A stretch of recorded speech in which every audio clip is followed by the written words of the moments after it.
반갑습니다. 공사부입니다. 오늘은 목요일입니다. 목요일은 사랑 공부방 시간입니다. 사랑도 공부하셔야 합니다. 네. 왜냐면요, 우리가 삶을 살 때 이 양축이 있잖아요. 하나는 객관적인 어떤 축, 하나는 정신적인 축. 이 정신적인 축에 있어서 남녀 간의 사랑은 상당히 중요한 역할을 하죠.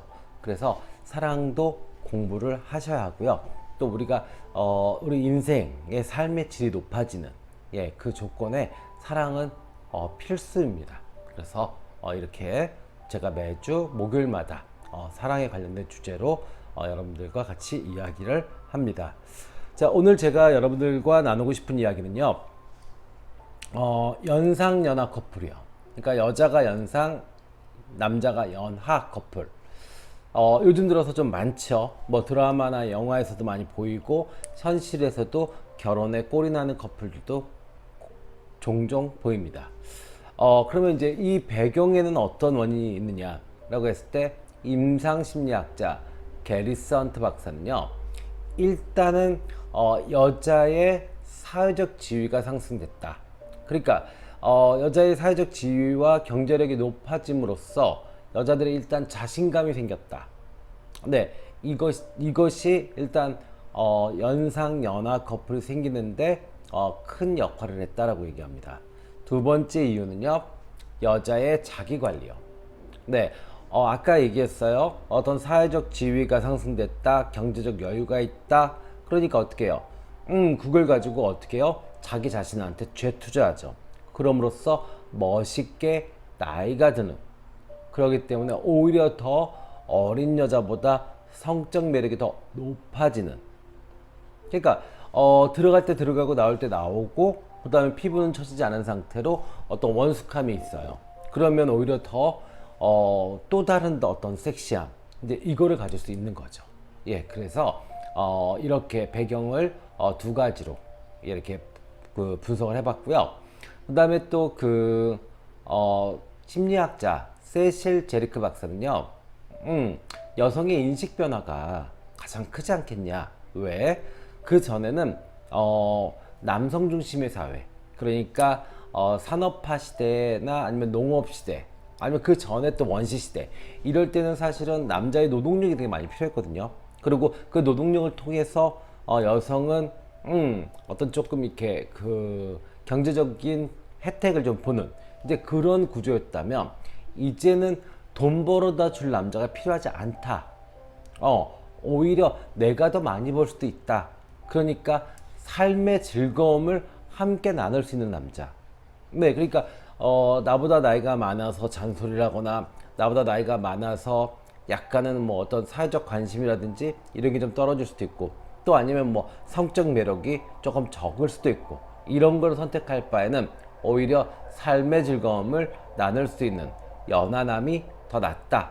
뭐 이렇게 분석을 했더라고요. 네. 그리고 또 하나, 세실 제리크 박사는 남성의 인식 변화도 지적했습니다.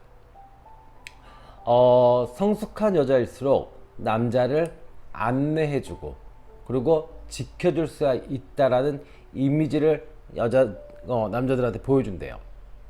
그러니까 젊은 남자들이 관심과 보호를 갈망할 경우에 이런 여자들한테 매력을 느낄 수 있다. 그러니까 전통적인 방식에서 남자가 여자를 선택하고 선택한 상황에서 여자를 보호하고 책임지고 이런 거나, 아니면 뭐 여자를 트로피처럼 삼죠. 그러니까 내가 잘났으니까 8등신 미녀의 건강하고 어린 여자를 만나고 뭐 이런 게 아니라, 남자들도 오히려 성숙한 여자를 통해서 어떤 관심과 보호를 얻으려고 하는, 네, 이런 인식의 변화도 있다라고 분석을 하더라고요. 동의하시나요? 네, 게리스 헌트 박사, 그 다음에 세실 제리크 박사의 어떤 분석, 배경에 대해서는 뭐 저는 공감합니다. 이제 이걸 정리를 하자면요, 사실 그거예요. 그러니까 현대 사회가 이제 정보화 시대로 넘어오면서 경제력을 갖춘 여성들이 많이 나타났죠. 그리고 사실은 또 여성들의 어떤 능력들이 발휘되는 그런 시대고요. 왜냐하면 이렇게 복합적인 문화, 그다음에 복합적으로 어떤 상품을 개발하고 뭐 이제 이런 시대예요. 그러다 보니까 여성들이 직장 생활을 꽤 오래 하게 되고요. 또 사회적으로도 그걸 좀 받쳐주죠. 그죠? 예. 노동을 많이 해야 되는 일이 아니기 때문에 직장 생활을 오래 할 수 있고요. 또 사회적으로도 어떤 육아라든지 아니면 뭔가 이렇게 가전제품 이런 것들도 아니면 사회적으로 뭐 식당이라든지 밀키트 뭐 이런 뭐 아주 그냥 소소하게 아내들이 여성들이 사회생활을 더 열심히 할 수 있도록 자유롭게 할 수 있도록 이게 배경이 만들어지기 시작하죠. 그러므로 인해서 여자들은 경제력을 갖추기 시작하죠. 네, 그래서 연애 즐거움에 더욱 적극적이고 예 그런 아주 솔직한 감정을 가질 수 있는 거죠. 그러니까 예전 세대의 어머니 세대 아니면 우리 언니 세대의 문화에서는 남자가 그래도 좀 책임을 져줬으면 좋겠다. 남자가 좀 능력이 있었으면 좋겠다. 이렇게 생각을 했다라면 지금은 에이 뭐 내가 능력 있으면 되지 뭐. 그러니까 오히려 그냥 좀 나랑 좀 재밌게 놀 수 있는 사람, 나랑 말이 좀 통하는 사람, 아니면 뭐 섹스나 이런 게 중요하다면은 예를 들면 뭐 잠자리가 잘 맞는 사람, 뭐 이렇게 이제 기준점이 바뀌어가는 것 같아요. 자, 근데 이제 여기서 이제 위험성이 좀 있죠. 예, 첫 번째는 경제적 이유로 연상녀를 만날 경우에요. 이게 이제 문제가 되는 게 뭐냐면, 그러니까 남자가 좀 무능력해요. 그리고 여자 능력이 있고요. 이럴 경우에는 오히려 이 연하남한테 연상녀가 착취를 당하게 됩니다. 그래서 계속 경제적인 부담을 부여하게 됩니다. 이거는 뭐 소소하게는 데이트 비용, 뭐 선물, 뭐 이런 거지만 나중에 결혼을 했을 경우에는 생계를 책임져야 되는 거 아니면 뭐 집안의 대소사 문제 같은 것들도 여성이 다 책임져야 되는 이제 그런 일이 벌어질 수 있죠. 또 하나의 위험성은 연상녀가 연하남을 무시하는 경우가 자주 생깁니다. 예, 연상녀는 당연히 자기가 누나로서 그저 경제적 지위도 더 높고 그 다음에 사회적 경험도 더 많지요. 그러니까 당연히 어때요? 자신이 어떤 더 합리적이다. 그리고 내가 의사결정권을 갖고 있다. 이렇게 되죠. 그러다 보니까 본의 아니게 남자를 조종하는 것처럼 행동을 하게 돼요. 그러면 남자는 어떻게 되죠? 약간 무력감, 무기력을 느낄 수 있죠. 아니면은 그거에 대해서 저항해서 자꾸 싸우게 되고 잔싸움들이 계속 벌어질 수 있다. 이렇게 봐집니다. 자, 또 하나 좀 우리가 알아볼까요? 자, 남성이 연상녀한테 매력을 느끼는 이유를 분석해 봤습니다. 그랬더니, 또래에게서 느낄 수 없는 색다른 매력이 23.3%로 제일 높답니다. 그러니까 남자는 연상녀한테 또래에서 느낄 수 없는 색다른 매력이라는 조금 애매한 표현을 썼지만 사실 여기에서는 성적 매력이 들어가는 겁니다. 네, 또래 친구들 아니면 어린 친구들이 성적으로 미숙하거나 아니면 소극적인데 반면 이 연상녀들은 원숙돼 있고 성숙돼 있고 오히려 적극적이기도 하고 그렇기 때문에 거기서 나오는 묘한 느낌, 사실은 이거를 돌려서 말한 게 어떤 또래에서 느낄 수 없는 색다른 매력이라고 표현한 것 같아요.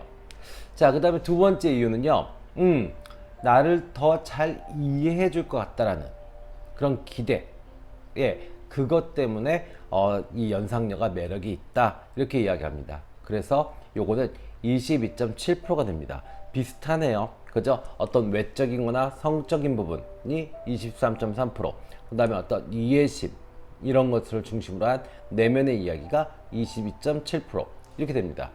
그리고요, 더 재밌는 건 마지막 세 번째 이유는요, 15.9%의 확률인데 이거는 나보다 나은 경제력입니다.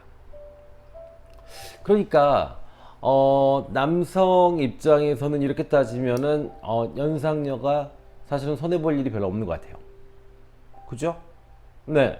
오히려 연상녀가 오히려 더 연하남한테 손해를 보는 것 같은 느낌이 드는데 뭐 요즘은 연애가 제각기 다양한 모습으로 펼쳐지고 있으니까 뭐 자신의 선택이죠. 자, 그러면 여성은 왜 그러면 연하남한테 매력을 느끼느냐? 첫 번째 가장 큰 이유는요, 드라마나 영화 속에서의 환타지, 그 이미지 때문에 관심이 간다, 이렇게 이야기합니다. 그러니까 실제로 내가 좋아하는 누구누구가 매력이 있어서가 아니라 영화 속의 현빈, 영화 속의 강동원이 매력이 있어서 연하남이 이렇게 매력이 있는 거구나 라고 느껴서 그게 이렇게 투영되고 투사되는 거죠. 그러니까 남자는 좀 다르죠. 남자는 실제 그 대상한테 느끼면서 어떤 섹스 어필이라든지 아니면 나에 대한 이해심이라든지 경제력이라든지 뭐 이런 걸 느끼는데 이게 좀 달라요. 네. 그리고요, 여자는요, 두 번째, 18.9%를 차지한 이유는요, 또래에게서 느낄 수 없는 색다른 매력입니다. 이것 또한 제가 봤을 때는 약간 외모와 성적 매력인 것 같아요. 아무래도 나보다 어린 남자는 그 풋풋함과 어떤 그 성적으로 약간은 좀 이렇게 거칠지만 와일드한, 그죠? 그런 에너지가 있죠. 늙은 남자는 어떤 그 에너지가 이게 조금 세련되긴 했지만 그렇게 거친 맛은 없거든요. 예, 아무래도 잠자리나 이런 걸 했을 때. 근데 이 어린 남자는 아무래도 그런 맛이 있죠. 그러다 보니까 여기서도 똑같이 또래에게서 느낄 수 없는 색다른 매력이라는 애둘러서 표현했지만 이것이 18.9%를 차지합니다. 네. 자, 그 다음에 이제 마지막을 차지하는 거는 또래보다 괜찮은 외모요. 당연히죠. 남자들도 늙죠. 그죠? 나보다 어린 남자는 확실히 매력이 있습니다. 외모로는요. 일반적으로 여자들이 자기보다 3, 4살 정도 위의 남자를 만난다. 더 많은 경우 한 5살 정도 만난다. 그런데 내가 만약에 한 3살 밑의 남자를 만난다라고 하면 실제로는 내 친구들보다 나는 한 8년, 9년 어린 사람을 만나는 거예요. 그러니까 당연히 매력적이죠. 아저씨 같은 느낌 안 들죠. 그냥 정말 학생 같은 느낌이 들죠. 네. 이해는 됩니다. 네. 그런데 자, 그럼 연상연하 커플에서 이 결혼과 연애에 있어서의 걸림돌은 무엇인가? 네, 일단은 뭐 각각 이유가 있어서 이렇게 사랑에 빠질 수 있는데 실제로 그러면 이제 결혼까지 가고 아니면 또 연애를 하는 과정에서 힘든 문제들이 생기잖아요. 그럼 이제 그것의 원인은 어떤 게 있나 한번 알아보죠. 자, 일단 정신연령의 차이가 있습니다. 36.8%예요. 정신연령의 차이. 저도 상담을 할 때 이게 가장 큰 원인이 됩니다. 연상연하 커플은 생각보다 잠자리가 잘 맞습니다.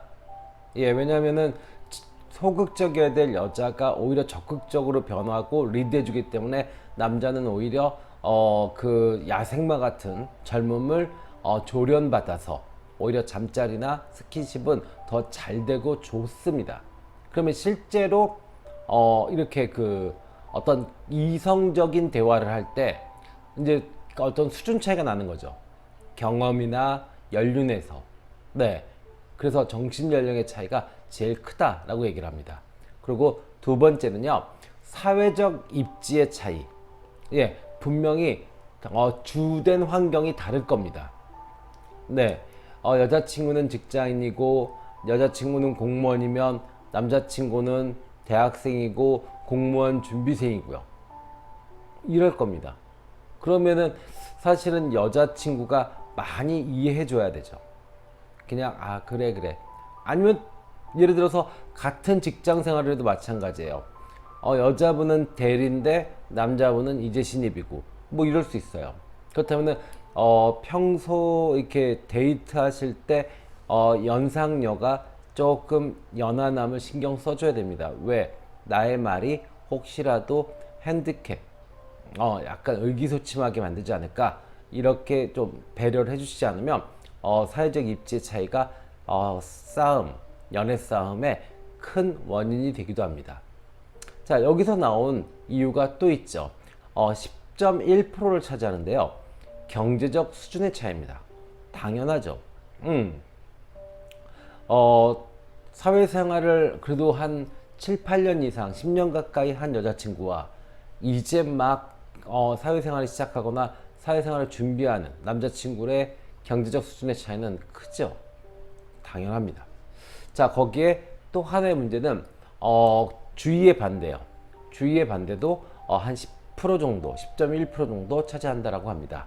그리고 마지막으로는요, 주변 사람들의 편견이요. 연상 연하 커플에 대한 편견이 2.5% 정도 된다라고 얘기합니다. 이거는 아마 편견이라기보다는요, 어떤 문화에 대해서 충돌해서 그럴 거예요. 그러니까 뭐 같은 커플끼리 만났는데 아까 얘기했지만 10년 차이가 나요. 거의. 그러면은 이제 어떻게 말을 놔야 되고 어떻게 누가 선배고 뭐 이런 식으로 하다 보면 이게 조금 어려워지고 힘들어지는 거죠. 그래서 실제는 이제 편견이라는 표현을 썼지만 그냥 문화적 어떤 갈등 이제 이런 걸로 보시는 게 좋을 것 같아요. 자, 지금 연상연하로 연애를 하시는 분이 있다면 제가 드리는 오늘 그 말씀들이 좀 도움이 되셨는지 모르겠네요. 자, 역사적으로는 최고의 연상연하 커플이 있었습니다. 나폴레옹과 조세핀이죠. 조세핀은 나폴레옹의 6살 연상이고 두 아이의 엄마였습니다. 그런 그녀는 나폴레옹의 첫 황후가 됩니다. 지금 그림 제가 왼쪽 상단에 올려놓은 그림이 조세핀에게 왕관을 씌워주는 나폴레옹을 그린 모습입니다. 나폴레옹은 생전에 7,500통의 편지를 남기고 죽었습니다. 그 7,500통의 편지 대부분이 다 조세핀에 대한 사랑, 연애 편지였죠. 네. 또 하나 유명한 얘기는 나폴레옹은 까망베르 치즈를 너무 좋아했다고 합니다. 그 까망베르 치즈가 조세핀의 체치, 몸냄새랑 비슷해서 까망베르 치즈를 너무너무 좋아했다. 이런 이야기도 있습니다.